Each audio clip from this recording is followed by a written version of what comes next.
Who's that peeping through my window? Pow. Pow. Nobody now. What's up, y'all? What's up? Y'all already know who it is. It's us, the trio. You know what I'm talking about? We back with another episode. We got something to talk about today. We got something that we want you all to be very, very involved in the comments. Whenever you see this, whenever you hear this, we need you thinking. We need you responding because this is a great conversation. So, you already know, you tapped into the 5 session, no scripts, just the truth. It's February, y'all. So, y'all already know we celebrating Black History Month all month. Mhm. So, y'all know what we about to do? We about to heat it up.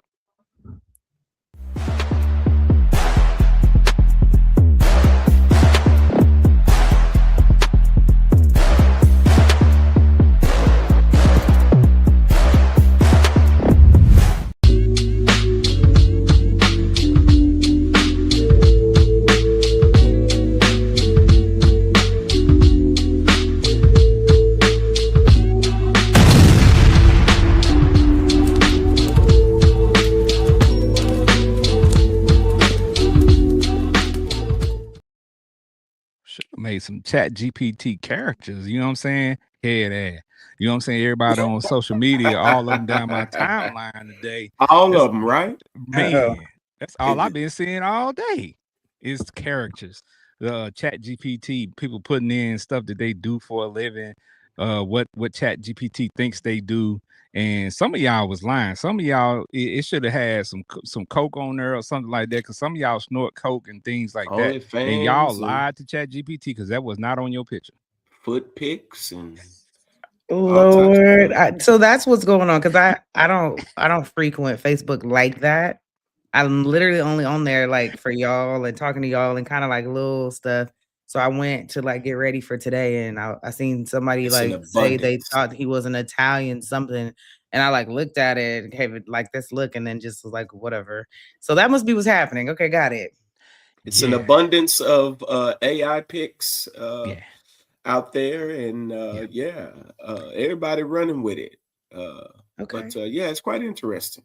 Yeah, no doubt. But y'all know we like to have fun, so y'all continue to do what y'all do. You know what I'm saying? Continue to post those lies. I mean, those pictures.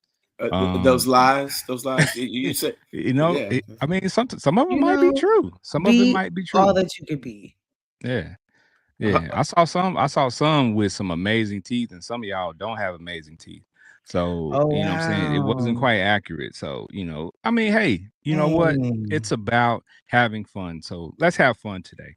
I told y'all Robot Chick is gonna take over. People gonna live in a fantasy world. You always take this to like we're not talking robots today. No one. I mean, they look like some robots on them pictures. I ain't gonna lie to you. We're gonna leave the robots alone. So before we jump into the fire, y'all, because we got a lot to talk about today. We gotta make sure our people good. Trisha Michelle, you good today? Oh yeah, I'm good. Let me just say, like, you don't feel old today? I was just gonna say I'm good, but the shoulder still is jacked up.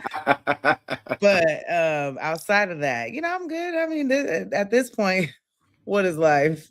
We're here. It's to be lived. She got that shoulder lean shoulder. You know what I'm saying? Back in the day, she was swinging on too many people. Yes. So she was bouncing right and left and letting her shoulder lean. I was, you know what I'm saying? She was doing it too much. I was just leaning. She was jabbing like she been jabbing like Shakur did T.O. And who you been leaning on? If you see me make a little face, because the pain just randomly makes me want to be like, it ain't because Benji said something dumb, although leaning on folks. It might be. It might be. I'm telling you. Okay. Who she done gave a 2-piece for leaving something stanky in the refrigerator? Dang, we down abusing the kids. Facts. All right, so Benji Banks, the man, the brand. You good, my guy? Man, I'm good, man. I ain't got nothing to complain about, dog. God has been exceptionally good, man. I got a couple employees I need to let go, but other than that, we straight. Man. Enjoy them taxes, because you won't be. Never mind. I can't. Say, man, hold up. Hey, now we can't party on the firing because that people still got to take care of individuals. Yeah, they got to provide. So what one person's pleasure might be their hell. So we're not gonna party on it. But if they gotta go, they gotta go. They got to go. Yeah. Well, I'm just saying, this is the tough part of running a small owned Black business. But yeah, we straight. Other than that, we cool. Sound tech, just everything just kind of flowing kind of how your boy was. So I ain't tripping. All right. Yeah, everything going good for me, man. It's just, it's the weather is amazing here in Dallas this week. Finally. Yeah, we ain't got no ice and snow and everything. So that's good. We get out and move around a little bit because people from other parts of the country say, snow and ice here, and they're like, oh, we have snow and ice all the time. Well, we don't, and it's shut down here. So, you know what I'm saying? We back to be out here in these streets, you know what I'm saying? Trying to see what's going on in this world and enjoying life. So, you know what I'm saying? It's been a good week so far, for sure. Out in the streets like an oil stain, huh? Man, a little bit, just a little bit. Yeah. All right. So February is Black History Month. You already know that. So we wanted to celebrate with episodes devoted to Black classic movies all month long. Each episode this month of February, we will have a different theme. This week, this episode, today, we are doing hood classics. Right? So let me give you an example of hood classics, right? So when people don't get it twisted, we're not just talking about any Black movie. We're talking about hood classics. We're talking about movies like Boys in the Hood. We're talking about movies like Menace II Society, Juice, Paid in Full, Belly, New Jack City, etc. Let me ask you a question though, fam. Mm-hmm. Does the Mac make it to this list of hood classics? I need to know this. Well, because if it's important. It could make your list because you was alive in the 70s. So it could make your list. There you go. I just want to know. Just want to make sure. You know what I'm saying? Everybody's list is their own, right? Like I enjoy blaxploitation movies to the fullest, but that wasn't my wheelhouse. It wasn't my thing. I wasn't around in the 70s. So, I mean, those movies didn't make my top of my list. But they, I forgot they I'm the OG movies. on this. I forgot I'm the old person on this. I don't see how you forget. I don't know. My bad. I forgot. I am. Yeah, but that's okay though. That's okay. So, Pawpaw, whatever you see fit as your time back in my day, whatever works. We used to walk 5 miles in the snow. Mm-hmm. Yeah. Hilarious. So, I mean, with a hood classic, the reason why I listed, some of those movies so people can get an idea of what we're talking about, because there's an amazing list of Black movies that we grew up, looking at and, learning from. But that's really what it boils down to, right? Like they kind of say movies that kind of raised you, movies that you looked at, you know what I'm saying, as a kid, and you like, man, I really like this movie for one reason or another. Right. And that's what we're here today to talk about, why you like those movies, why they meant so much to you as a kid, and also as an adult now looking back at those movies, what type of things did you learn from those movies? What type of things did, because some of us still look at those movies from time to time. Facts. And when you go back and look at those movies now, you see stuff and you're like, wow, wait a minute. Yeah, facts. As a parent, I understand that totally different than I did as a kid. So that's what we kind of want to talk about, the impact of these movies, because, everybody's list is going to be different and everybody's suggestions is going to be different. So we respect everybody, but we got our list. We got our top 3 and we're going to be talking about those. So chime in the comments. Let us know your top 3 hood classics. And maybe they make our list. Maybe they don't. Maybe we get a chance to talk about them. But if we don't get a chance to talk about them, continue the conversation in the comments and with each other. And then we'll see the comments after the show as well. So let's get this thing going. So we already talked about what qualifies as a hood classic, but when people talk about a classic movie, we're not talking about the movie that sold the most at the box office all the time, right? We're talking about what impact it had on the streets per se, on you as a person, on your friends, the movies that everybody still talks about today. So I'll go first, right? So my top 3 I went back and forward. You know what I'm saying? This was not easy by any stretch of the imagination because I felt so bad because I had to eliminate so many movies. Yeah. My top 3, Menace to Society is number 1 on my list, and there's a reason for that, for sure. Boys in the Hood is number 2, and New Jack City is my number 3. Ah, All those movies were movies that we watched numerous right, times. I right, mean, when I tell you numerous times, my cousins know numerous times.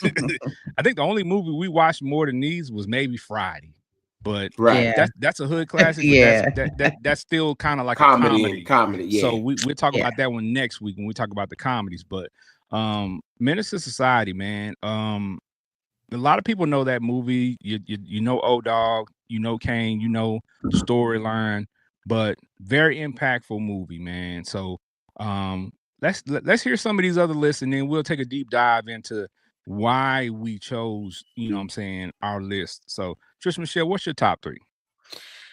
Well, you know, it's so funny when we dive into these, me and you tend to have, even when we did music, similar options. The only difference was New Jack City, which when Right. you named it still, I was just like, man, because that's yeah.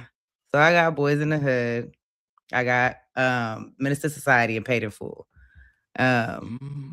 So those are my 3. With Menace to Society and Boys in the Hood is like that for number 1. Yeah. But yeah, those are my 3. And it was funny is for me, when I was younger, and we get into all of that, I didn't even want to watch none of these movies. What? So we're gonna get into that. Right. When we get into that, I don't know if that's but we'll get into that. But unless you want me to tap into it now, but I didn't want to. I mean, you can hold on to it. It's cool. It's cool. I'm interested to hear why, because with the hood classics, like we were clamoring to look at them, like we were begging Right. to look at them, right? Yeah. So like when we heard they were coming out, my parents refused to let me go to the movies and see it, of course. But as soon as it came out on VHS, oh boy, Oh, we were looking at them every day like they all were the day. stories, like they were Right, daytime right, stories. We were right. looking at them every day. So we knew those movies front and back. We knew the lines. We knew what was going to happen, but we still were, captured by the movie, the storyline, and everything, so on and so forth. So yeah, but I'm interested to hear that. Yeah, we're gonna come back to that. Benji Banks, top 3, my guy. The Mac in your top 3. Yes, sir. It is for sure. You know it is. Yes, Mac, Colors, and New Jack City. So go ahead, Ken. Go ahead. Nah, I was just gonna say the Colors speaks to me. It didn't make my top 3, but it's definitely in my top movies because listen, I ain't think I was in no gang, but Colors definitely let me know that I didn't want to be in the gang. Facts. And that's why it kind of really hit my list when I thought about what I was going to add, because the parts that when you get into it, when you start thinking of we growing up in the South, so we didn't grow up around Bloods, Crips, all that type of stuff, right? But that gave us a whole nother insight before you even get to Menace to Society and all the other stuff. And I'm sitting there like, yo, and it's kind of this infatuation that you have, the intrigue, and that movie, along with how it came out and who the people were that kind of were instrumental in it, just kind of made you, know what I'm saying? Like, I dig this. So Mac number 1 is my top, and then I go Colors, then I go New Jack City. Okay. Yeah, and it's interesting with Colors again, man. Like I didn't grow up with gangs around in the area where we were, especially when we were still in Lancaster. There wasn't no Bloods and Crips and stuff like that around. But when I moved back to Oak Cliff, Texas, yes, sir. Oh boy, Yeah. T.W. Brown at Kimball High School, there was plenty of Bloods and Crips. Everybody was throwing up their flags. You better believe it. Yeah, and it was new to me to have to go to a school and not be able to wear certain colors. Like I was like, what you mean I can't wear Cowboys jersey? Cowboys was winning Super Bowls then, Yeah. so I'm like everybody had on Cowboys stuff. You couldn't even wear that because you were associated with the Crips. So now, I said, now this was fun. This was funny, Ken, because when we started to get into the colors, folks got into the Treetop Bloods, which wore green. Yeah. So one of my favorite colors was green.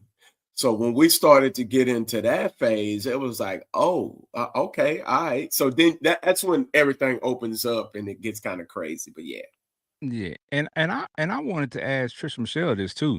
See, it was interesting because for us, we looked at those movies like Boys in the Hood, like Men's Society. They took place in L.A., like Yeah. in California. You grew up in California, right, so you grew up in those areas or near those areas. So you had a totally different outlook than we had in the South because that was not familiar to us at all. right, Yeah, and I think that's what, as I'm listening to you guys, and I'm like, because when I was younger, of course, first, like I was raised very much in the church, so super young. So I didn't even know any of these movies existed. I think the main thing I probably ever seen was my grandma, and then was watching Harlem Nights. right, Like I seen that when I was like super young. And then when I got into like my teen era where I was doing things on my own and whatnot, and in high school and more exposed to just gang members and what certain colors you could wear, knowing someone died from this or that or whatever, like getting further like in that, then you see these movies and I'm like, I don't want to see that. right, I don't want to see that. I see it every day. Like, so for me, that's why I didn't want to see it. I didn't want to see none of it. I don't want to see none of these movies that have anything to do with what I could see outside. So before I knew, what the storylines would go down to and, the stories they told and the lessons you do learn in them, just surface level me was just like, I see enough of that. So that's really why I didn't care to watch them for so long until my adulthood is when I Oh really wow. watched them. Yes. So when I did watch them, that's when I kind of was like, "Oh wow, okay," because I really protested watching them for so long. I don't know exactly what age I was. Um, might have been 20s when I actually seen them, and then seen Wow. them a few times, and then after that, I was like, "Okay, I didn't." Well, this is the whole different. Like, what is that? Color Purple. I just barely seen that probably like 5, 6 years ago fully, and that was because it was so damn long. But I finally made myself watch it fully. But and it's great. I never thought it wasn't great. I just was like, damn. I don't know, maybe right. it's the ADD in me or something.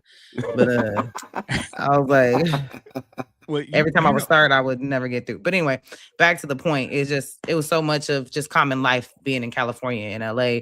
Just it gets to a point where you're just like, I don't want to go Mhm, watch a movie about it now. right. So yeah. yeah.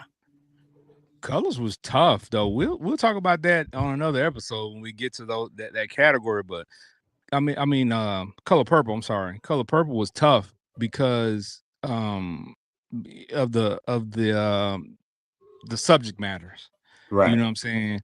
And movies like Colors was tough as a kid to watch because it was so violent. It was sexual acts involved and all this stuff. So as a kid, you were looking at it like, okay, Yeah. is this what we're supposed to be doing? But Colors and The Color Purple, they have some parallels that we could definitely talk about, and it's a weird parallel. It's a weird combination for us to compare and contrast. But people out there, think about it, right? If you've Right. seen both movies, there is some similarities there. But I want to talk about next is, with these movies that we've named from our list and our top threes. Um, Trish Michelle, why do you feel the movies that you selected as your top three mattered culturally? Like, what made them have an impact culturally?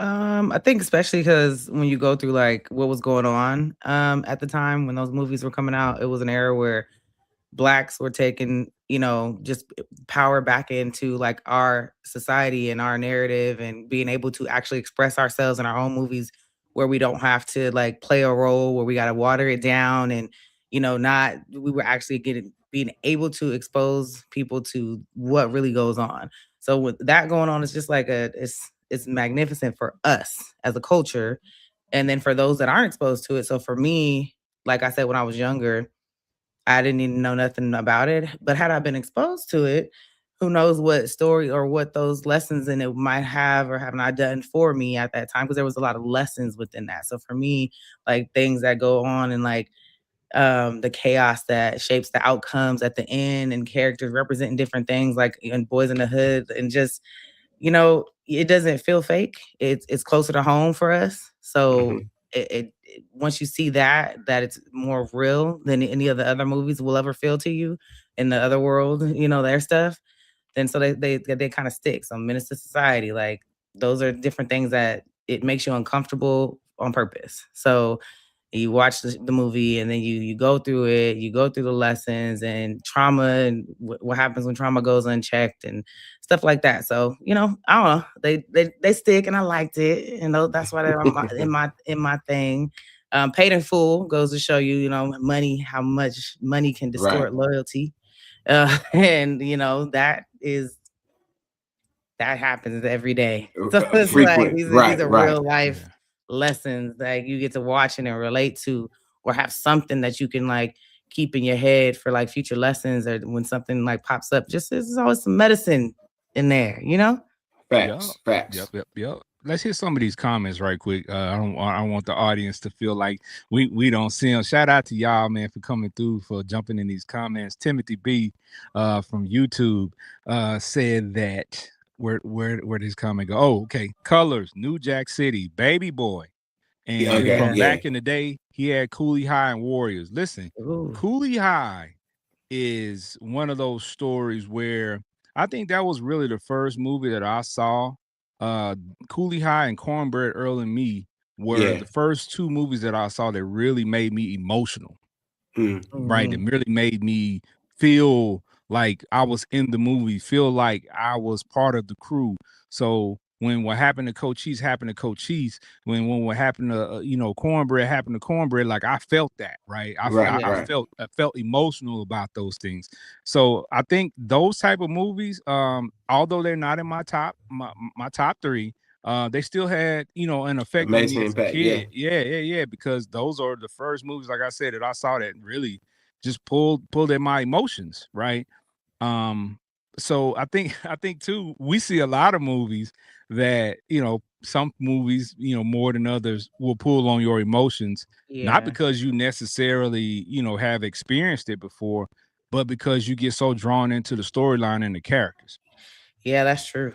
Somebody tell you a good character, man, and it makes it way too much relatable. Coming from where we come from, so it's like, dang, man, I've witnessed that, I've seen that, and that's the thing that kind of grabs you. So that's where the emotion for me came from. And so yeah, and Gabe Leal, shout out to my guy Gabe. He said Do the Right Thing was one for him. Right.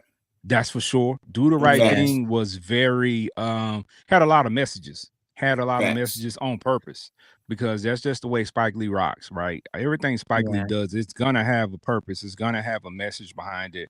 And the more you look at it, I think the more you unfold, or the more you peel back the layers like an onion on the stories that he, puts on film, and the layers of the characters and things of that nature. So it's a lot of movies.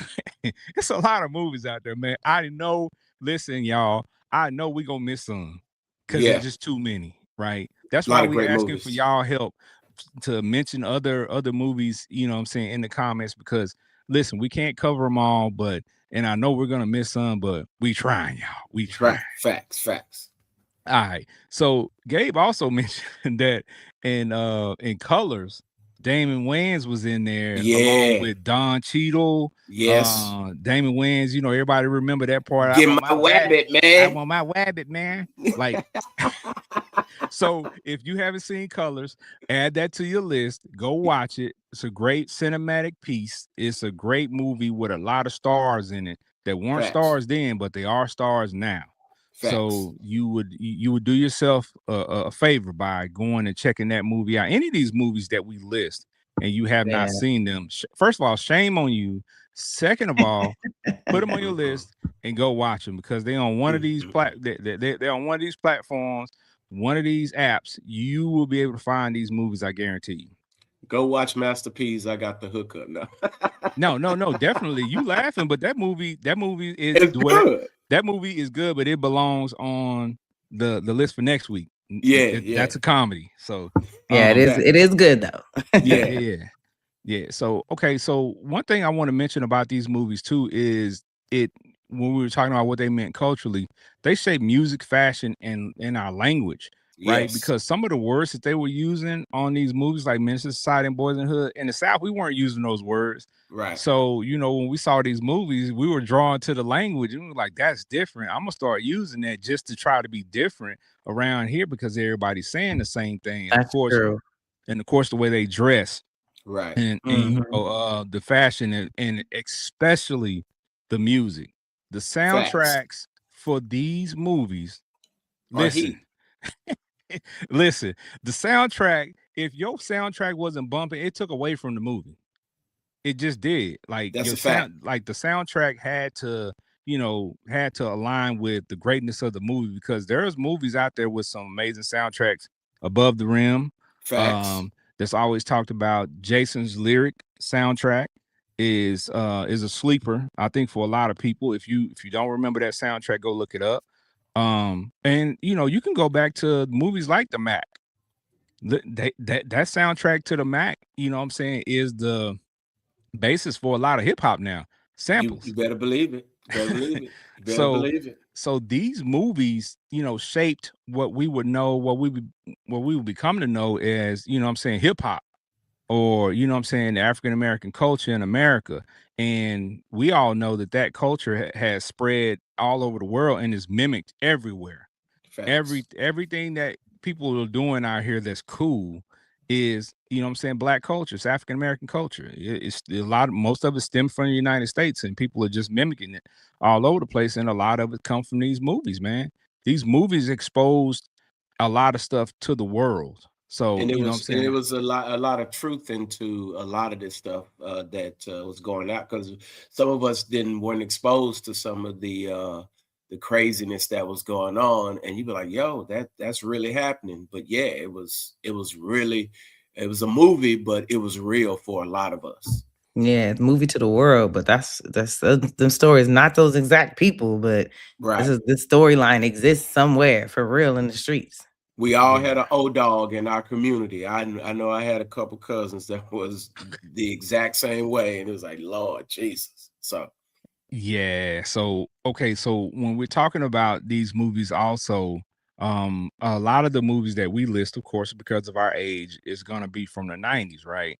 But the 90s was very pivotal point in time because it grabbed everybody worldwide, and a lot of the influence still today started from 90s culture, music, the movies, and things that people would see in these movies. So again, it's not the beginning, because to me the black exploitation movies kind of kicked it off as far as, you know what I'm saying, Black cinema.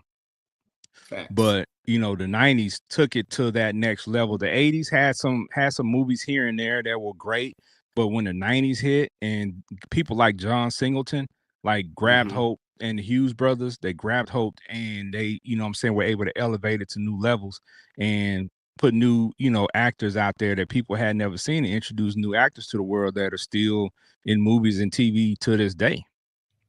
Facts.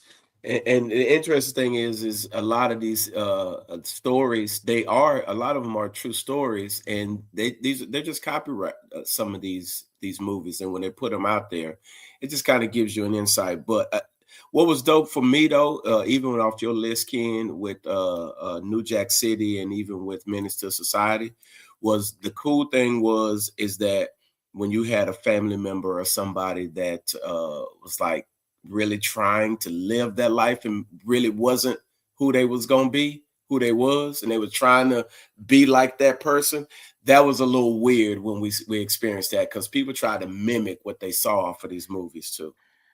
Yeah, that is true.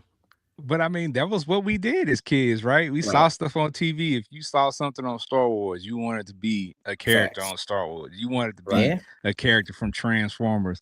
And it just went from cartoons to, you know what I'm saying, to movies as you got older, and you know, you gravitated to these characters and you wanted to be them. So I got a couple of other honorable mentions that, you know, I had to throw in there because I love basketball. I love sports. Right. So two of my other movies that were on my list outside of Colors for my honorable mention was Above the Rim. Yeah. And the soundtrack is amazing. And Yes. Sunset Park doesn't get Sunset enough Park was a love. good flick. Yeah. Sunset Park doesn't get enough love, and I had to go with something from the East Coast, you know what I'm saying, above the rim from the East Coast to balance out, you know what I'm saying, the West Coast love. Now, I know as a kid, I used to always get it, you know what I'm saying, from people around me because they were like, you never talk about any Southern stuff. You're always talking about West Coast stuff or East Coast stuff. Why you don't like Southern stuff? I'm like, man, I love it. I love all of it, but I was just drawn to something different, right? When I Right. saw the different things and I heard the different music, I was drawn to, figure out what was different about, living in California, what was different about living in New York. And these movies gave me what I thought was, you know what I'm saying, that experience vicariously through these characters.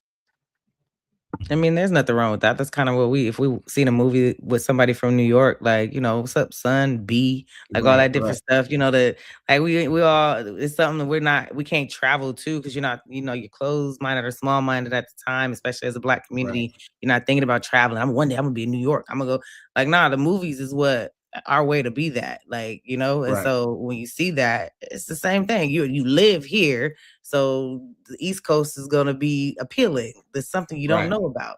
You live in the South, whatever, the East Coast, West Coast, that's what you're gonna be like, oh, okay, like this is something that's cool. This is different. This is whatever. It's exciting. Like that's normal. Ain't nothing wrong with that. Facts. All right. So let's go back to your top 3, right? I got questions. So we're gonna go Benji first with this one. With your top 3, your number 1 movie. Mm-hmm. Give me 1 to 2 scenes, defining scenes in that movie that makes that movie your number 1 movie.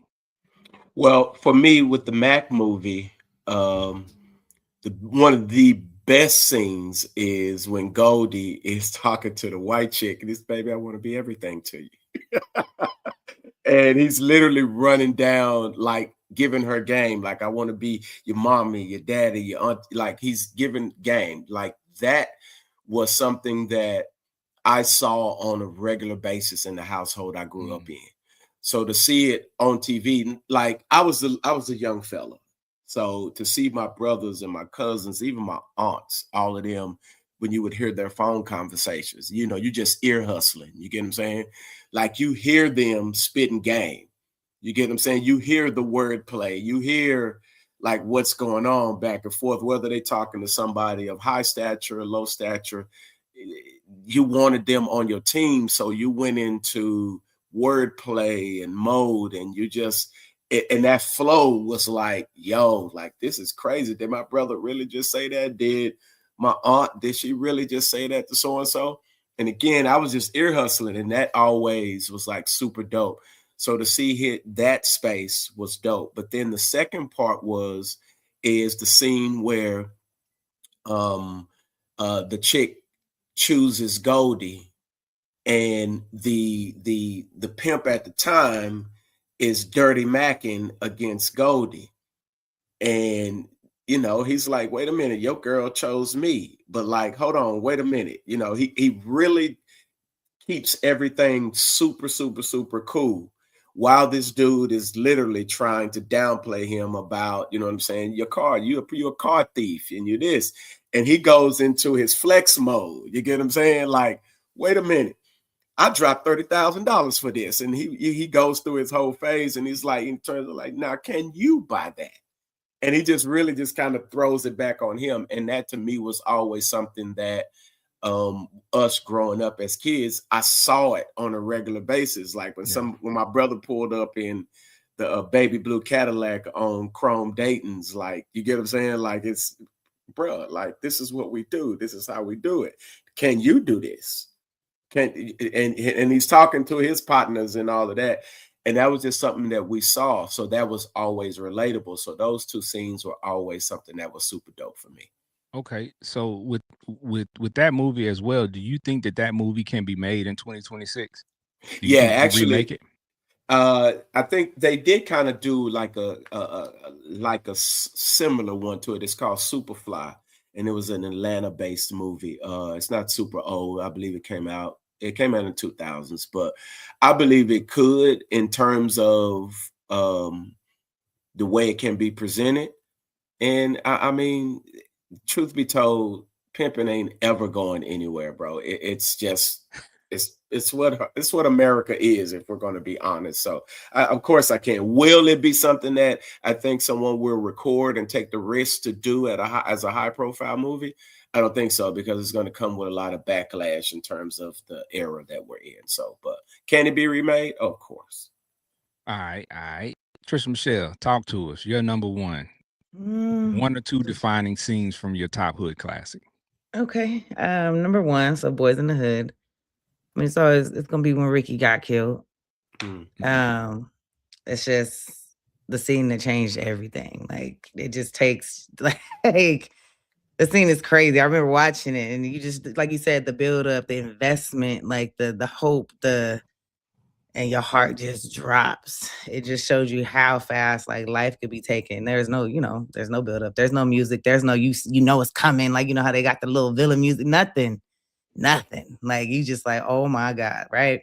And I mean, it just kind of just lets you know like how it is still kind of part of today in society. Now, I won't even say kind of, it's definitely still part of society today. Innocent people just getting killed or dying over stuff that started, or that's something that's way bigger than them, and it's you just can't get away. So I mean, that's me.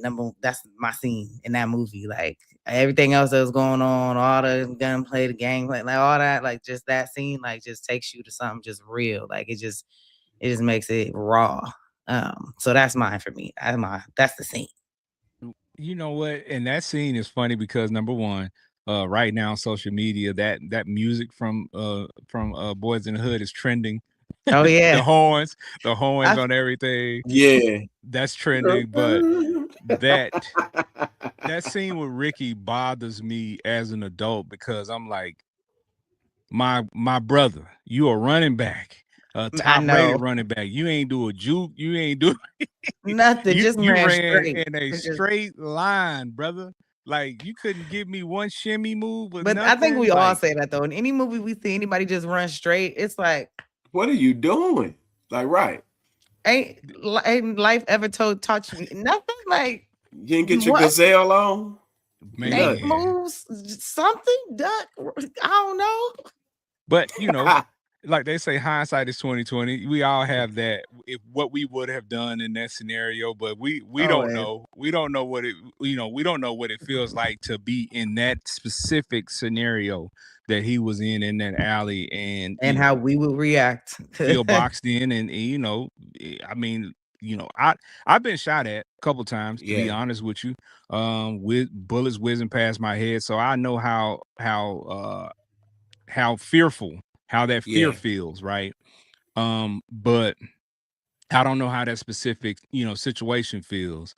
And we were blessed to get away from it. So, but that still bothers me though. I'm like, Ricky, come on now. You're a running back, top rated, Duke or something. Now I want to know, why did they take the boy to the mama house instead of to the hospital? Listen, he was already dead.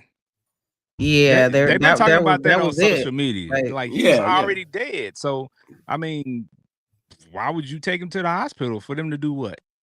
I mean, I don't know, man. Like, we know that now. That would be the move now. But back then, like, you gotta think about hood, street. Like, nothing goes to the hospital first. Facts. So you think you got them? You got street mentality there. Where something happened, you don't go there first, and it was hood stuff, it's gang stuff. Like you would get the police would have been involved. Yeah, so didn't they get their minds together and they like, oh, okay, bet whatever. But that's where you take them. Very true. And then the rap songs I heard from LA and from those areas, they always talk about Killer County. So you know what I'm saying, the county hospitals, they say the county hospitals is worse. The county hospitals are worse. Right? How do you know this? Why do you take them to the hospital and they kill people anyway? If you take them to Killer County, he wasn't gonna make it anyway. See what I'm saying? So it's like, might would take him home. You know what I'm saying? So at least you know what I'm saying, you got that. Let mama hug him again one more time or something. Cause that's it. Here we go. So that's the logic behind that. And shout out to mama for having the plastic on the couch. You know what I'm saying? So facts. Hey, that was the black household. That's a black household. Full circle was a moment, and it worked. Don't y'all mess up my couch. Facts. That was facts. All right. So Menace had a lot of great scenes, but there are two scenes in that movie that really stood out to me. So let me get philosophical for a minute and break it down to y'all why I love it. All right. So my number one scene was Sharif's dad was talking to them in the park, right? Yeah. And he stated that if Buddha or Allah can make my son a better man than Jesus Christ, I'm all for it. As a Facts. kid, I didn't understand that, right? Because growing up, Christian and being a Christian, like all I know is Jesus Christ. I don't know about that other stuff. I don't want to be Right. involved with that other stuff. But what I didn't understand is when your kids grow up, your kids make decisions. Right. And sometimes you don't agree with those decisions, but you have to decide whether you want to continue to push your child in a direction that might be dangerous for them, or do you want them to just be a great person in this world and be a safe and be a driven person, right? So you got to make some decisions, and you have to allow your children to make decisions, right? And that's one thing I got from that scene was you might not be, on board with your children's decisions, but as long as it's good for them and it's making them a better person, then you kind of gotta, bend and kind of give on some stuff. So that was my number one scene from that movie, and that's what I Yeah, that's got, real. because as a kid I didn't understand what that scene meant and why it was so important. But Yeah. as I watched it over the years, and as a dad now, I completely understand what he was saying. Right. All Yes, right, and so that's why you circle back to and you watching it as an adult, and you're like, oh, yeah, Yeah, it makes more Yeah. sense too. yeah, facts. So the second scene is when Cain is leaving his grandparents' house. After his grandfather was talking to them, and they leave and they walking away, and Cain's grandfather comes out on the porch and says, "Cain, do you care whether you live or die?" And Cain says, "I don't know." Like Right. that was powerful, because as a young person, I think you get caught up in so much stuff, and you don't know you don't know what you're doing, how to navigate, but you don't want to listen to the adults. It's like you're trying to journey out on your own, but you don't even have a map to, navigate where Right. you need to go. Right. So he, in that scene, he was just lost. And I think that was that pivotal point where he was like, I don't know. So he continued to do things in such a way that was leading up to, what the movie would ultimately happen at the end. Right. Right. And we still don't know what happened at the end. And people was like, we was young, and it's like, it's gonna be a part two. It's gonna be a part two. He didn't Right. die. He didn't die, because they didn't really show him dying. Yeah. They just kind of insinuated that he died. So yeah. So but those are my two favorite scenes from that movie, and why that movie, part of why that movie meant so much to me as a kid, because there was so many quotables from that movie, but those two parts right there stood out to me, and they stood out to me as an adult when I looked at it again. Facts. That especially that one him didn't know whether he wanted to live or die. And that just kind of points into the hopelessness that the hood kind of put on a lot of young kids. You know what I'm saying? Cain, he wasn't old, you get what I'm saying? He's still a young fella, you get what I'm saying? But imagine being in that hopeless state. And that's where we talk about the movies being relatable, because it gave you an insight into what these young Black kids were actually dealing with, coming from crack culture, coming from gang culture, coming from all of that. And that was relatable, because again, I've been in that space where it's like, man, I have no idea. I remember saying that to my brother while we was getting high in South Dallas, and it's like, bro, I have no idea at 18, 19 years old. Like, is it worth living? You get what I'm saying? And so I've been there. So to be in that space, when you see it on the big screen and you see it, you're like, yo, this is really something real. And it kind of speaks to you in a different light. Yeah, I had a lot of homeboys from the hood, since I'm from out this way, when I was growing up. And a lot of them, like, you just seeing their story or being exposed to the stories, because I definitely was a tomboy, so I was around a lot of dudes too. So then you hear them say those things, like they, I might not wake up tomorrow. I don't know, like, what, and it's true, but it's true for a lot of us. But for them, it's like it's a whole different type of truth, like the life that they're living, and then the lack of like knowing, like they're not supposed to make it past 18, 21, whatever. Like they in Right. their heads, they're not even making it past that. So they Right. just they live a whole different type of life and their mindset and everything. So they don't care in that moment. They do have a lot, and I guess you kind of have to, I guess, to like live in that world and be a part of that. So it's a little, it sucks to like see it and to witness it and to have been a part of seeing that in someone's life and seeing somebody get taken a couple of different times in that world. Yeah. Right. And I think for us, growing up, you mentioned like the 18 and 21. There were times in our young lives where, making it to 18 seemed sketchy. Making it to Facts. 21 seemed sketchy. And a lot of people don't understand that fear, especially as a young black man. That was a real fear of whether I'm gonna Facts. make it or not, not because I lived in the hood or anything like that. It's just because of what we saw and what we were around, right? Like, you didn't have to be the target of the bullet. You could just be in the wrong place at the wrong time. Wrong time. Facts. Yeah, because So, that still was a heavy brutality time. Like police brutality was heavy still back then. So yeah, Right. and it's funny that you mentioned that because around that time, Rodney King and all that had taken place Mhm. out in Cali. So, you know what I'm saying, the landscape of that was already at a fever pitch and everybody Exactly. was in an uproar at certain points. So, what I want to ask you, Trish Michelle, is with Menace to Society or Boys in the Hood, do you think that they could remake those movies today and have a similar impact? No, Okay. I don't think so because I feel like society's so watered down by like the social media and cloud and all Mhm. this other stuff, like the actual reality of like living what it is. So there's still gangs and stuff going on, of course, but it's just not so much of the lifestyle. Like that's People are just so, numb to it. Yeah. yeah, like we're so numb to it. Oh yeah, there's gangs. Yeah, okay. Like Yeah. now the gang is the police. Like so unless it's a actual director like sitting there and they're a person that lived, that actually was a gang member, that came up from it, that like maybe that type of director that's making it because he could speak to the coming out and like going through what's happening now and give us like the transitional phase. Can't nobody do that unless it's somebody like that. So outside of that, I don't think so. I think they should just kind of leave things alone. They should leave all those movies as good classics because there's still lessons in them for the people that can relate and want to go watch Have them. seen But them. Yeah. nothing current is gonna do that. And I can totally agree with that because it was new to us being in the South. So it was like culture shock.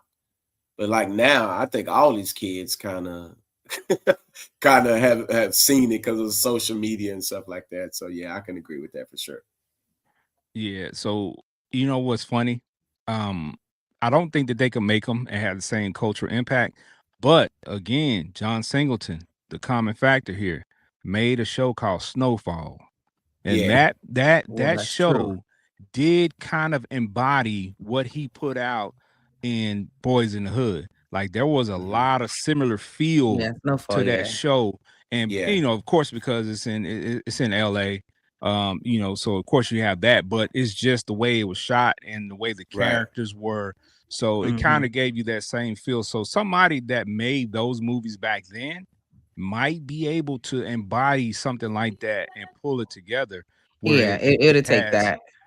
it has some cultural significance again to something like that. But you also have to look at, we don't have to, you don't have to have movies on that large scale anymore because people are shooting movies every day, right? We laugh at Tubi, but Tubi is I full was of gonna hood. say there's probably a bunch of them on Tubi.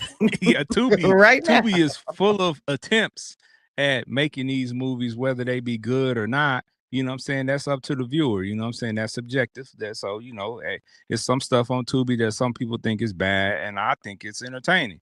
So, Yeah, hey, there's actually some good stuff on yeah, Tubi too. You just gotta yeah. make your way through it. Yeah, so Facts. so there's attempts at it, you know what I'm saying? But I think too, like y'all was saying too, some of this stuff is so watered down, and some of the stuff people see so often because of social media and people going live and videos of these events and stuff like that. So it's like, I don't want to see it in the movies because I can just go to social media and experience it through that medium every day. So yeah, I mean, I think that, every so often we will be treated to you know what I'm saying, some more hood classics. I Right. really believe it because it's gonna everything in life comes back around, right? They'll probably be The good with some brutality movies coming up. Somebody made one of those police brutality. Documentaries seem to be the new Nah, not even thing. documentary. They can make some movies about that because right now it's relatable for all races now, ain't it? Right. Oh, yeah. that's a All nice right. little twist. All right. They're So getting the Negro treatment out here, huh? well, we gonna say they getting inhumane treatment of any Yeah, sort. because we're not gonna call it the Negro treatment. That's the Yeah, problem. that's That's the inhumane problem. for any sort. So, Yes, but it's as y'all mentioned, the crazy thing yeah, about all these movies and these scenes that we talked about is somebody lived these actual events, right? Oh yeah, that's a Somebody fact. lived these things, Yeah, oh, yeah, that's a and fact. that's the thing that really is, touching when you look back at it as an adult, because you're like, dang, it was crazy to see this stuff, but there were kids actually living in the projects and people were shooting every single day. They're walking to Facts. school, people are shooting every single day, and they made it. So there are people out there with some amazing stories that I've heard, and and some we haven't heard. But shout out to y'all for surviving and making it to adulthood, because a lot of people yeah. didn't. A lot of people didn't. That's a fact. All right, so we want to transition a little bit, and just because we're doing our movies, right? We're not gonna forget about one of our favorite parts of the show, and that's our Broke Chronicles. Mm.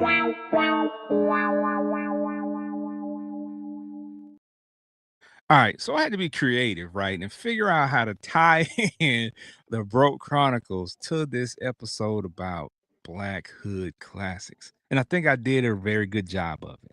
I Okay. think I know where you're going. We'll see. We'll see. So, what's your favorite broke character out of Mm. your top 3 movies? Your top 3. Give me one of your favorite broke characters. If you, I want to go first. I want to go Go first. ahead. Go ahead. I got mine already. I want to go first. Okay. So my favorite is, of course, Menace to Society, right? There is a crackhead who offers cheeseburgers in exchange for crack, right? Right? That guy embodied desperation at its highest point. Yeah. Yeah. Because when his offer was declined, he reached the lowest level known to man and offered to show old dog what that mouth do. Ooh. And it Yeah, I think cost him that's his top. life. Literally, it cost him Ugh. his life. See, this is one of those things where when you see drugs being done in a movie, like Yeah. that character, if you saw that movie and you still smoked crack, oh, you was Yeah. crazy. You was crazy. Yeah. Because after seeing that guy and his desperation, I was like, I know some crackheads in real life, but after seeing that, I'll Ain't never no way. touch drugs in At my this life. point, I think all the crackheads is doing that. I don't know what you're doing for some crack. The crackhead's still living though, man. You know what's crazy? You know, Crackheads be strong in the mud. I don't know. It's something. Listen, I know some crackheads now. I know plenty of them, and they strong than a mug. Them Well, folks done been through something. there are functional drug addicts of all sorts. I've seen some crackheads. You are correct. I've seen some crackheads that are around the neighborhood that we grew up in by my aunt's house, and they're still alive. But I've Still also alive. seen some crackheads dead on the side of the store from Yeah. ODing, like yeah. just sitting there, and we've seen that, like with needle hanging out of their arm. So Mhm. there's a mixture of things, but yeah, that scene took the cake for Yeah. me, because I'm like, he is broke, and he Yeah. is desperate, and that is a place where I never want to be in my life, because guess what? I am never resulting to something gay in order to pay my bills. Just go ahead and take me, Lord. Go ahead and take me, because I'm not going that far. Yeah, that's the bottom of the barrel right there. Like, That's diabolical. hey, let me preface it by saying this too. If you're out there and you're showing people what that mouth do, that's your problem. That's your business. That's your business, right? Sure. Do what you do. You know what I'm saying? If you're a guy and you showing people what that mouth do, Just the but thought alone Big is Ken insane. is not going to do that. I'm not going to do anything dealing with another dude that's sexual of any sort to gain anything. So Diddy, mark me off your list. He's got a whole different list in the prison, so you ain't gotta worry. Got a lot. He's gonna be out soon though, and he gonna be out soon, and he gonna be He got. I'm sure he's got some folks that's gonna be on that list when he get out. All right, Trisha Michelle, can you think of a broke character? Yours is definitely the top. Like, no pun intended with top, but definitely the top. But I'll go with a Doughboy from Boys in the Hood, just because he was a loyal broke dude. Okay. You know, through the struggle, you know, underestimated, you know, figuring it all out. He was trying to protect what little he had, and that's relatable. When you're broke, it's all you got, but you still can't lose that either. And he was real loyal when he had definitely, you know, didn't have too many opportunities or anything like that. So I fool with that. I fool with his little broke self. I could dig that. All right, Benji. Now, Ken, I thought you was gonna go DVD. Did we ever watch any of these? Because we couldn't go to the theater. We watched them on the Hood DVDs. You get what I'm saying? Because you know the DVD, man, use what was it, 5 for $20 or something like that. So I won't call that Broke Chronicles. I call that I ain't going to the movies. I'm just saying, you know, and you know, it was a little struggle bus, but I mean, it could be. But... Pookie on New Jack City. Yes, sir. Was amazing. That role, I still say he probably played the best crackhead on any movie I think I've ever seen. The fact that he goes from he's stealing from the feds, then he goes to work for the feds, and then the turkey scene where he gets two turkeys from busy.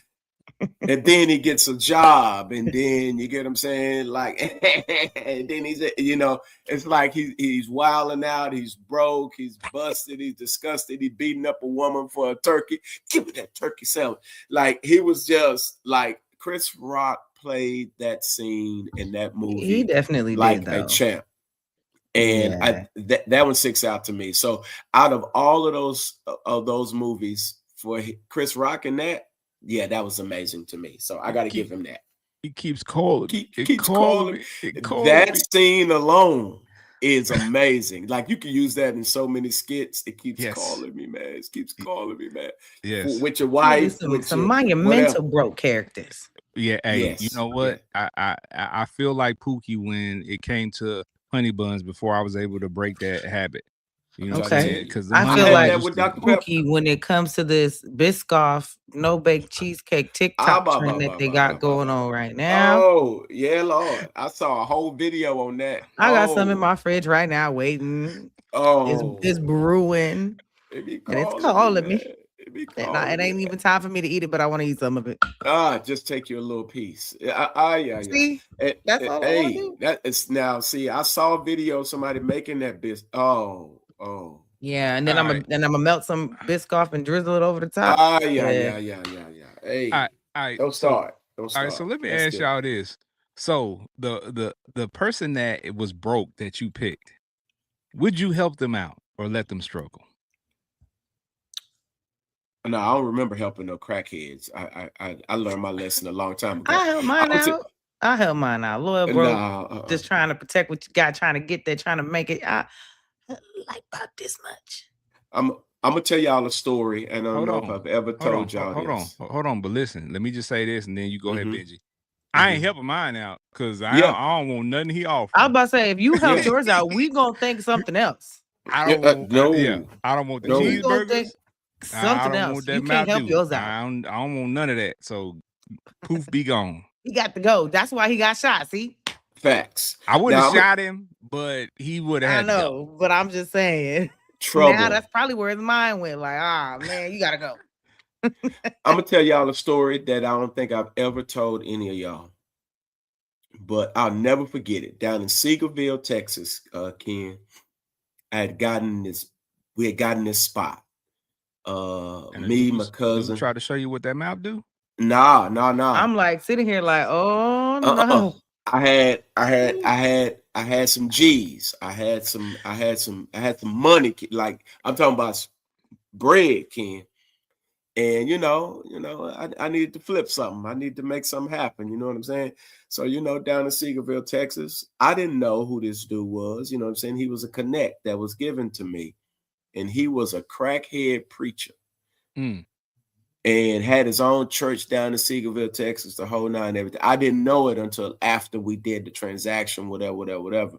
Man, this dude, took the money and smoked it up. Do you hear me? Ooh. We had to do something dirty to him, but I didn't get my money back. So when I say I ain't helping no crackhead, I don't care who listen, trouble.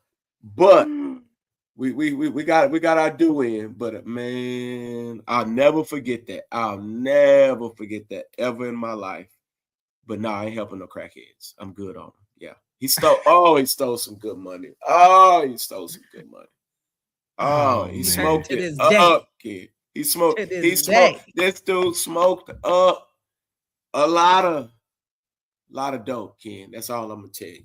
It was one of the most hurtful things I've ever experienced in my life. I'll never forget it. Well, he needed it more than you, clearly. That is a fact. And he got high as a kite.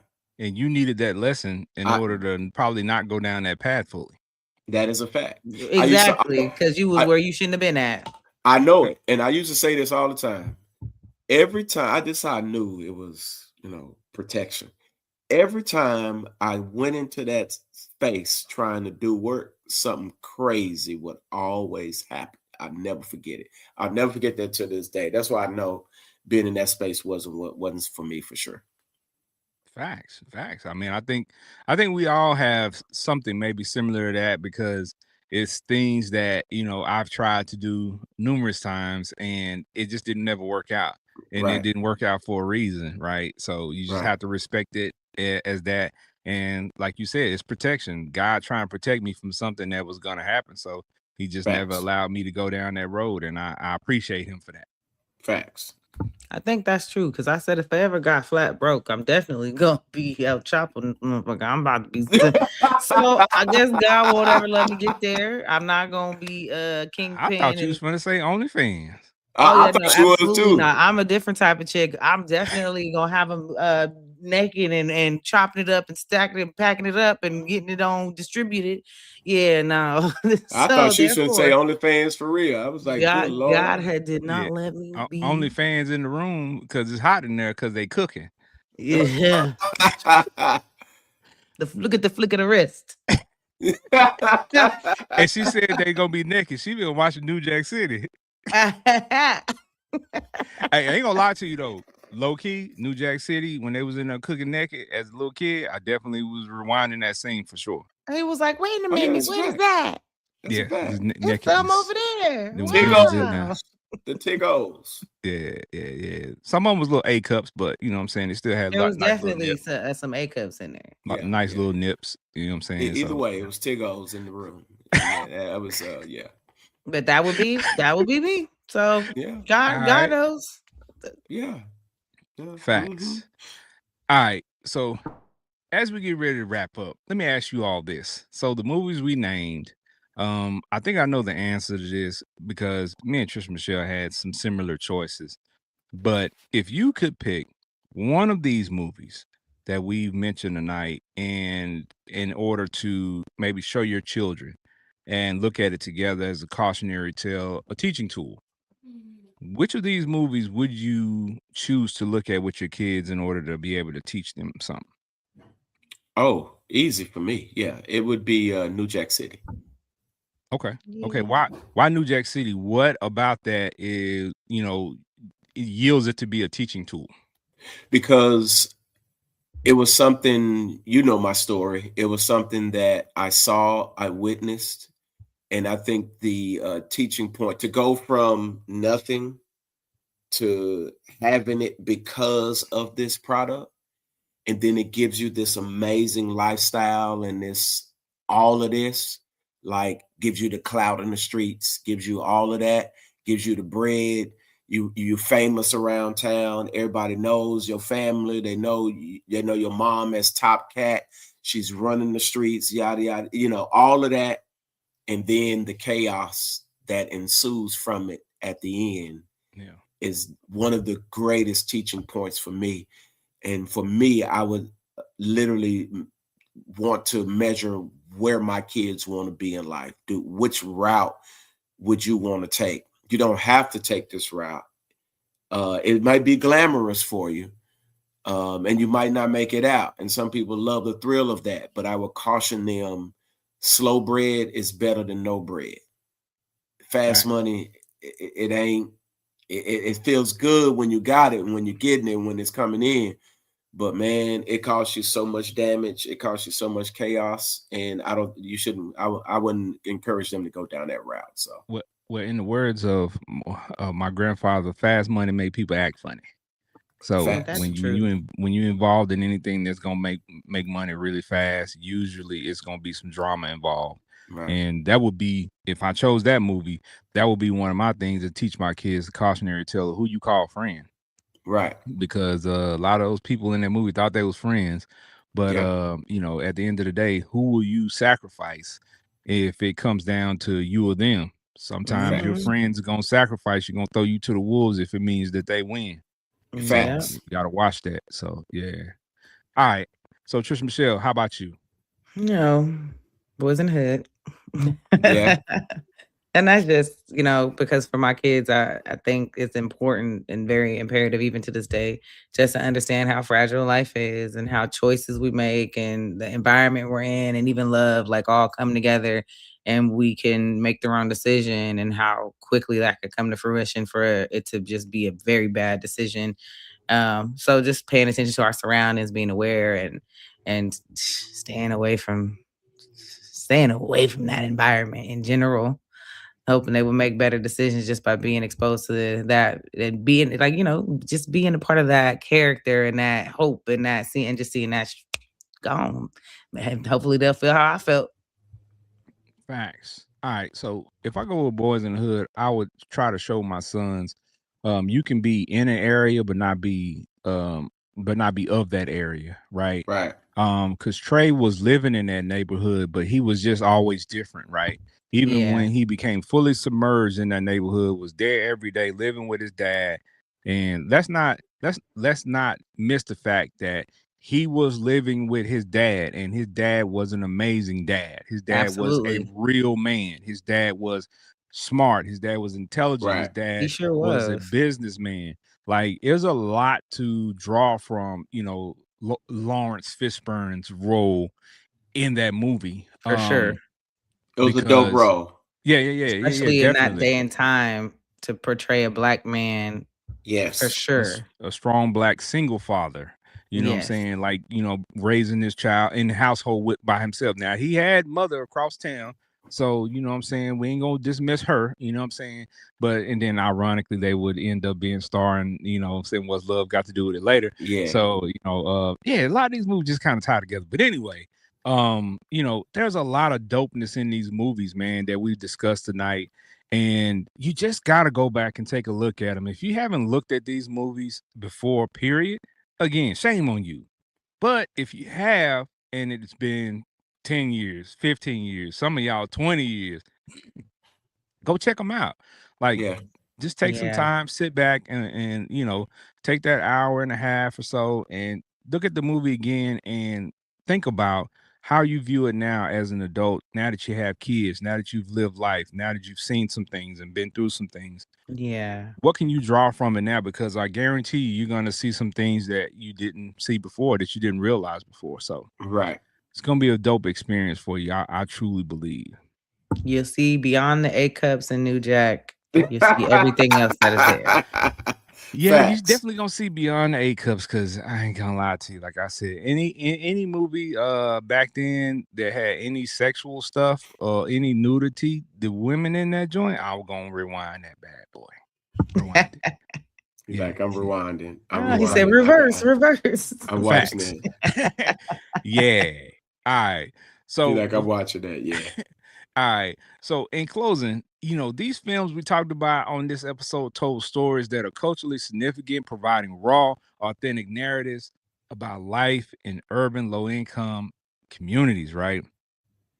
They serve as a reflection of resilience, a critique on social injustices, what I'm saying, involved in these movies, a showcase of black Yeah. artistry and filmmaking and music, because the filmmaking and the music go hand in hand. The songs that are in the movies play a significant part in, it's the storytelling, as well as outside of the movie on their own. The soundtracks exist, and let's just be honest, some of these soundtracks are better than the movie. Yeah, facts. Right. But despite the criticisms that some of these films perpetuated stereotypes and glorified criminality in in a lot of people's eyes. So, my parents didn't like them because they were like, it's gang stuff. But we still learn from it, and they have a lasting impact on, us as a community, and significant reflection on that specific time and experience in America. For us, when we look at some of those movies again, our minds go back to what we were doing in those times, right? So it's nostalgic for us. But salute to those filmmakers, the actors, and all involved in all those communities during the time when they were shooting. Because also, when I go out to California, I drove through the area where they shot, say Boys in the Hood. I drove through the area where they You can shot see all the Friday and all these houses and movies. stuff. Yeah. So it was dope to see that these places really exist, right? So that added a little bit more validity to, in my mind, to my experience in the movie. So when I watch them now, I'm like, yeah, I've actually driven down that street before. I've actually seen Right. that house. So very, very dope. But before we get up out of here, Trish Michelle, you got anything you want to tell the people?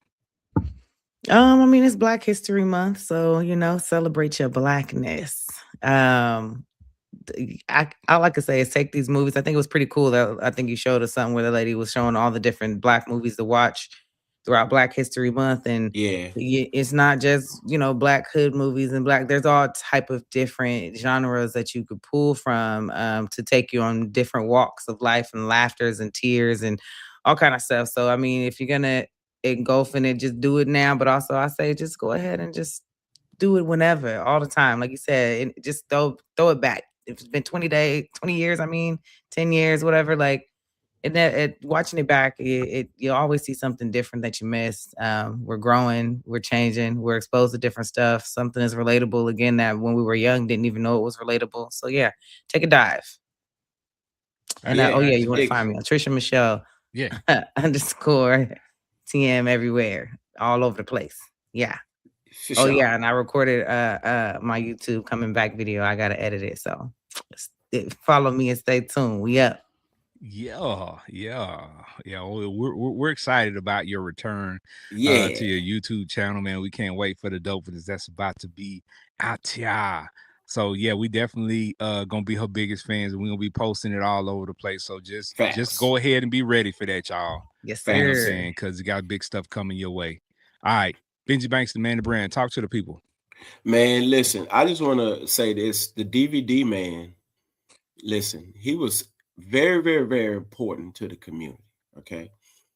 Them bootleg DVDs was on fire a lot of time. Now, I know the risk. Sometimes I know how you got the DVD, and we understand this. You had to take, a little recorder in there, into the movie. Go to the little $2 joint, $5 movies back in the day, whatever you used to call. Go in there secretly, boom, sit in the back and record the movie. Folks walking all through the movie, you know what I'm saying? But if you got that opportunity to get that DVD when nobody was walking through that joint and nobody was talking, you felt like you got a gem. And we got that because somebody had an innovative thought in the Black community to give you this movie without you having to go and spend all your money. Now, when you went, you was going to spend about $15, $20 on popcorn, if not more. You was going to spend $9 on a 16-ounce cup of soda. And then, I'm just saying. Back then, I'm like, what you talking about?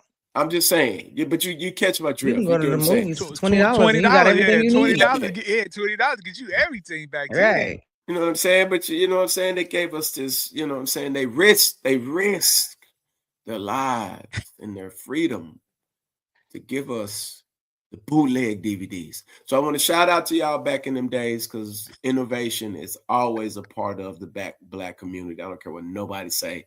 We know how to create stuff out of the dust. And we've always done it. So celebrate this Black History Month, because there's a lot of stuff that we didn't know that we're starting to know now. The first paramedics were Blacks. You get what I'm saying? So there's a lot to just kind of decipher and just put out there and learn. And as we learn, you will learn, Black folk, that y'all are some creative Negroes. And can't nobody do it like y'all. Y'all know where to find me. You can find me at the restaurant. You can find me at the beauty supply shop. You can find me at church. If you ain't talking about one of these things, you can find me on the 5 session. You can find me on social media. If you can't reach me in these spaces, you probably don't need to reach me at all, because I ain't hard to find. All right. Y'all pull up on your boy. Trisha Michelle, let me know when you're coming so I can get you this breakfast over here. Don't worry. You know what I'm saying? I got your back like a car seat. Let me know so we can get you the 5-star treatment. Bring grandma, never, whoever, whatever. I'll be there. Something to put up on. All right. But y'all know where to find your boy at. All right. Well, before we, totally wrap up, Benji brought up an interesting thing, right? With the bootleg DVDs, and before the bootleg DVDs, there were bootleg VHS tapes. Let's not forget that. There were. Right. So, and let me give y'all a little tip. The top tier DVD guys, when they got a clear movie, you know where they were getting those from? The theaters had the DVDs before the public did. So if you knew somebody who worked at the theater, they could get the master copy, and you could make a copy of that copy and return it. So yeah, shout out to my people that was getting us them clear copies. We ain't had no bootleg. We ain't had no people walking in front of the screen and none of that. We had the real deal, Jack. Shout out to my people. But yeah, y'all can catch me at Big Ken on Fire on all social media platforms, or Big Ken on all social media platforms. Just type in one of those two. You're gonna see me pop up. You're gonna see my picture. You're gonna see my little icon. Y'all holler at us. Y'all can catch us next week. We got a whole month full of episodes coming. So you've been rocking with Trisha Michelle, Benji Banks, Big Ken, the Fire Session. The fire don't stop here. Catch us next episode with more heat. Make sure you like, share, and subscribe so you don't miss the next episode. The next episode, which is part 2 of this series during this month, we will be talking about Black classic comedy movies. Facts. That's a lot of y'all's favorite category. So I know you're gonna tap in because you talk about the comedies all the time. That's one of my favorite categories as well. So we're gonna have a great conversation, and we definitely gonna be laughing because it's comedies, and a lot of us know those movies line for line. So also make sure you head to Apple Podcasts, Spotify, Amazon Music to check us out there as well, so that when you're out and about and you don't have the ability to look at your phone, or you just want to listen to us on your headphone while you're out and about, you have the ability to do that as well, to get caught up on the episodes. So we got a lot of content out there for that as well. We thank you for your support. Until next time, again, we appreciate y'all. We love y'all. It's the Fire Session. Stay lit.